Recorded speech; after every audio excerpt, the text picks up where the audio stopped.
এখন নিলাম শুরু করা হলো। এই নদীতে দৌড়ানো ঘোড়াগুলোর ছবির দাম শুরু করলাম 10 লাখ দিয়ে। আমি দেবো এর দাম 10 লাখ, আমি 20 লাখ, আমি 30 লাখ, আর আমি 50 লাখ, 60 লাখ। শালা গরিবেররা এর চেয়ে বেশি দাম বলতে পারবি?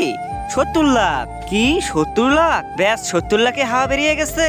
80 লাখ, 1 কোটি, 1 কোটি, 1 কোটি 1, 1 কোটি 2, 1 কোটি 3। মুবারক ভাইজান, এই ছবিটি এখন আপনার হয়ে যাবে। এই যে নাও টাকা। এই ছবিটির দামই 1 কোটি। চল ভাই, এই ছবিটি আমরা চুরি করে নেই, তাহলে আমরা কোটিপতি হয়ে যাব। এই শালা আজকে আমার সম্মান ধুলোয় মিশে দিয়ে গেছে, এর বদলা আমি নিয়েই ছাড়বো।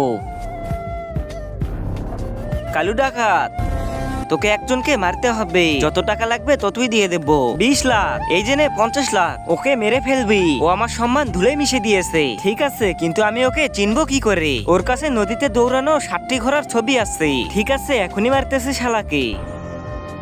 এই ছবিটি আমি আমার ঘরে লাগাবো। ওই ছবিটি আমাদের দিয়ে দে শালা। দেবো না, কি হয়েছে?